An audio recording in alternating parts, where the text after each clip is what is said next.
నమస్తే గురుగారు. అమ్మా ఆశీర్వచనం తల్లి. గురుగారు, పుట్టిన పిల్లలకు నామకరణం చేసేటప్పుడు జన్మ నక్షత్రం ప్రకారం పెట్టాలి అంటుంటారు. అలా పెట్టకపోతే ఏమైనా ఇబ్బందులు వస్తాయా గురుగారు? శ్రీ మహాగణాధిపతయే నమః.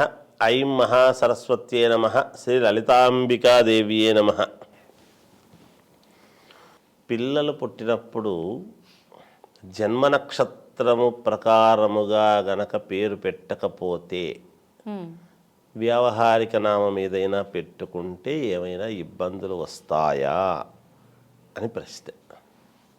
అంటే అమ్మా, మామూలుగా పూర్వము నక్షత్రాన్ని బట్టి నక్షత్రనామము ఏ మాసములో అయితే పుట్టాడో, చైత్రమాసమైతే చైత్రం, వైశాఖమైతే వైశాఖం, జ్యేష్టమైతే జ్యేష్టం, ఆషాఢమైతే ఆషాఢం, శ్రావణం, భాద్రపదం, ఆశ్వీజం, ఇలా మనకు తెలుగు మాసాలు ఎక్కువ ముఖ్యం.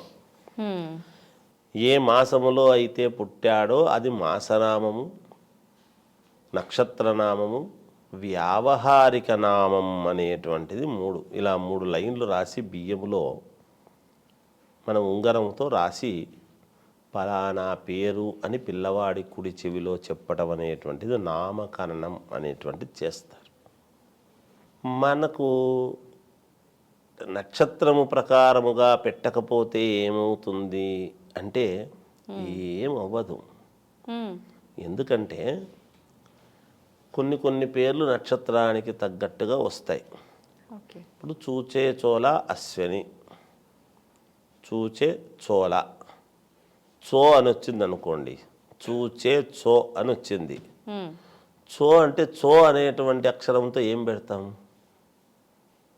ఏం పెట్టాలి? ఇప్పుడు ఏం పేర్లు పెడతాము? లా అంటే లక్ష్మీదేవి అనో, లక్ష్మి అనో, ఇంకేదో పేర్లు వస్తాయి.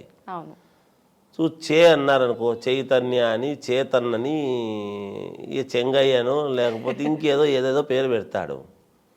చూ అనేటువంటిది వచ్చింది అనుకోండి, చూ అంటే కూడా ఏం పెట్టాలి? చూ చే చో అని వచ్చినప్పుడు అందుకని కొన్ని ఇబ్బందులు వస్తాయి. ఎప్పుడు కూడా పూర్వము వాళ్ళల్లో ఎక్కువ శాతము వెంకటేశ్వర్లు అని, ఆదినారాయణ అని, బసవేశ్వరుడు అని, ఇలాంటి కొన్ని పేర్లు ఉండేటివి. ఎక్కువగా దేవుళ్ళ పేర్లు తలిచేట్టుగా పెట్టుకునేవాళ్ళు. అందుకని పూర్వీకులు అంటే వాళ్ళని తిడితే దేవుళ్ళని తిట్టినట్టు అవుతుంది కదా అని ఆ మధ్య ఒక చర్చ కూడా వచ్చింది. అయితే తిట్టేవాళ్ళు కాదు, తిట్టడంలో కూడా ఒక పద్ధతి ఉన్నింది పూర్వము. వాళ్ళ సంతానాన్నే అయినా ఒరే అని ఎవరిని పిలిచేవాళ్ళు కాదు. నాయనా ఇక రావయ్యా, ఏమయ్యా నువ్వు ఇట్లా చేసినావు అని కొడుకులను తండ్రులు దండించేవాళ్ళు. మీరు బాగా గమనించాలి. అంటే ఆ పిలుపు, ఆ పేరుకు ఒక విలువ. ఇప్పుడు ఒక స్థానంలో ఉన్నప్పుడు ఆ స్థానానికి, ఆ పేరుకు ఒక విలువ ఇవ్వాలి కదా. ఒక స్థాయిలో ఉన్నప్పుడు అది పూర్వము కొడుకే అయినా ఒరేయ్ అని పిలిచేటువంటి, మనవడే అయినా ఒరేయ్ అని పిలిచే వాళ్ళు కాదు. నాయన, అప్పా ఇట్లా రావయ్యా, రానాయన, బాబు అనేటువంటి పదాలు ఎందుకు వచ్చినాయి? వేరే పేర్లున్నా బాబు దా ఇట్లా అని పిలిచేటువంటి పదాలు ఎందుకు వచ్చినాయి అంటే ఆ పేరుతో పిలిచి ఒరే అనకుండా పిలిచేటువంటి వాళ్ళు. ఆ ఔన్నత్యాన్ని గమనించి అవన్నీ పోయినాయి. ఇప్పుడు ఈ రోజుల్లో వేరే వేరే విచిత్రమైన పేర్లన్నీ వస్తున్నాయి. అయితే పుట్టుక సమయము, డేటు ఉంటే ఆ సందర్భాన్ని బట్టే అన్నీ జరుగుతాయి, కానీ పేరును బట్టి ఏదో జరుగుతుంది అనేటువంటిది ఎక్కడా లేదు. ఎందుకు ఆ మాట అంటున్నామంటే, ఇప్పుడు రామారావు అని పేరు పెట్టుకున్న వాళ్ళందరూ ఎన్టీ రామారావులే కావాలి కదా.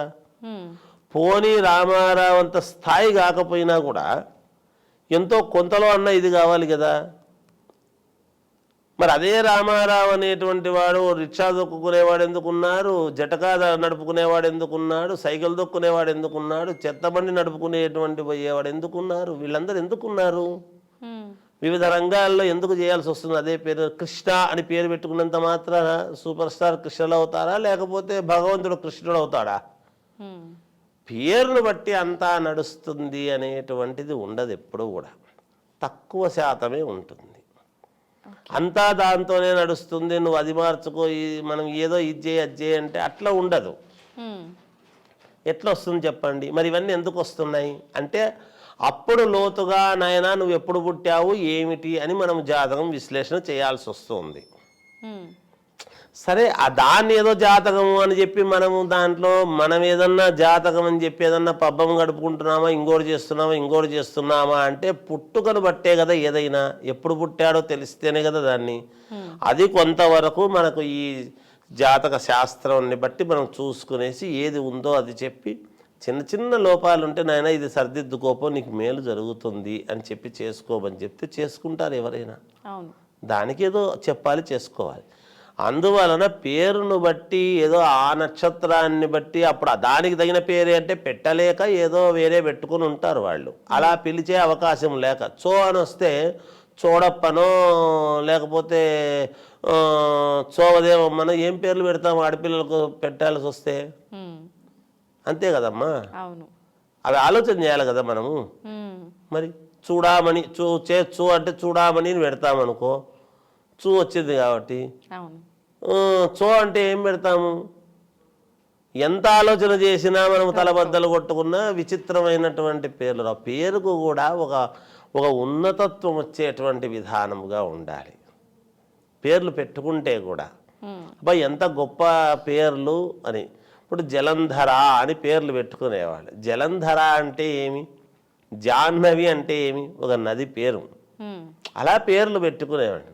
ఇప్పుడు సీతా అమ్మవారు సీత అని పేరు వచ్చేట్టుగా, అది ఏదో పార్వతి, అపర్ణ, మనం అపర్ణ, పార్వతి, దుర్గా, మృడాని, చండికాంబిక మనం చెప్పుకుంటున్నాం కదా, మనకు ఉంది కదా. అలా అమ్మవారి పేర్లలో ఏదైనా మంచి పేరు పెట్టుకుంటే ఆడపిల్లలను పిలిచినప్పుడు చేసినప్పుడు అమ్మవారిని పిలిచినటువంటి పుణ్యం దక్కుతుంది అనేటువంటి ఉద్దేశంతో అమ్మ తల్లి, బంగారు తల్లి, పార్వతి అమ్మ అని పిలిచే ఏ స్త్రీమూర్తినైనా అమ్మ అనేటువంటి పదముతో మనము గనక మొదట్లో లాస్ట్లో పెట్టుకొని పిలిస్తే నిరంతరము అమ్మవారి అనుగ్రహము కలుగుతుందిగాక.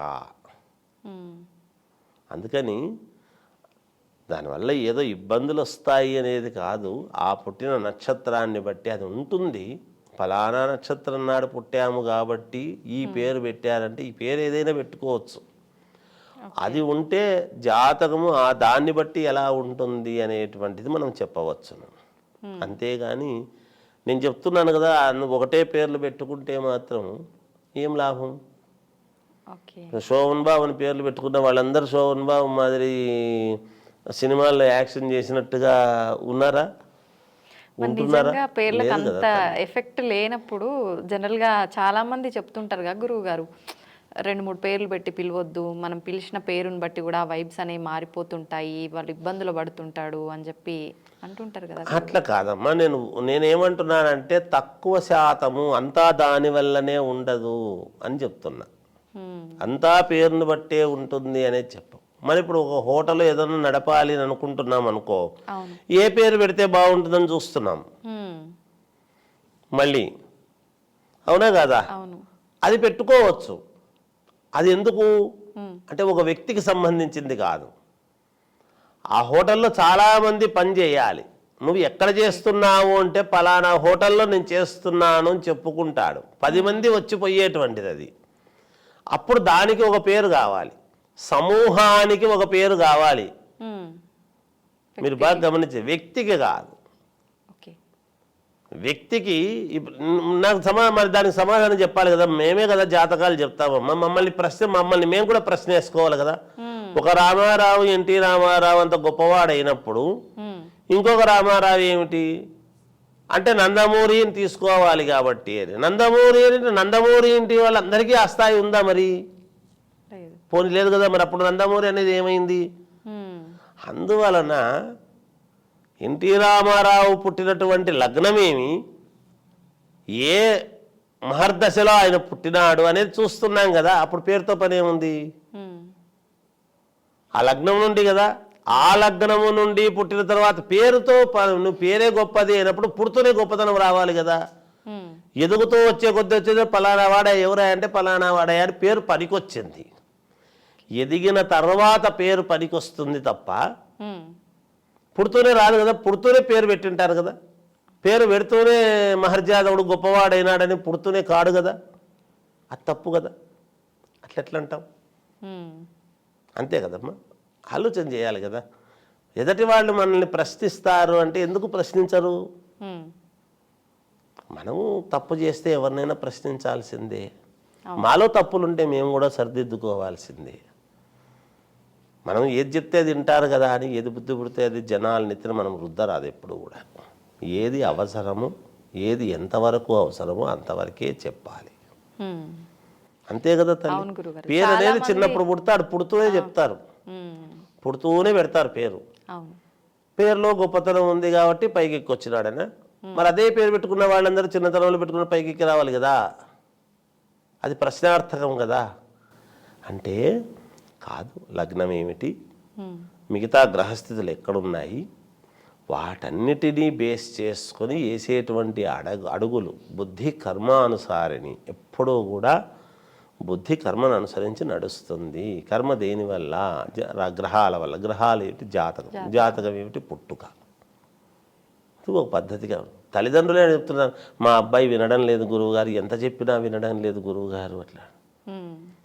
ఇప్పుడు కోర్టులో ఆర్డర్ అని ప్రతి వాళ్ళను మనము అందరినీ ఒక నిర్ణయంగా పెట్టేటువంటి మహనీయుల కొడుకు సైతం వాడు మన మాట వినకపోతే ఏం చేయగలుగుతాడు? ఎన్నిసార్లు ఆర్డర్ అంటే ఏం చేస్తాడు? వాడి గ్రహస్థితి బాగాలేనప్పుడు మరి. అందుకని ఎవరి జీవితం వాళ్ళది, వాళ్లకు ఆ పుట్టుక దాన్ని బట్టి ఆ లగ్నస్థితులను బట్టి మనం ఏమిటి నిర్ణయం చేసి నిర్ధారణ చేసి మంచి చెడులను నిర్ణయించవచ్చును. కానీ ఎక్కువ శాతం పేర్లు, వ్యవస్థలకు పేర్లు అవసరం. పేర్లను బట్టి వ్యవస్థలు నడుస్తాయి. మనిషి జీవితం ఎప్పుడూ కూడా పేరును బట్టి నడవదు. ఫలానా వ్యక్తిని మనం చెప్పుకోవడానికి పనికొస్తుంది అంతే. నమస్తే గురు. జయస్తు.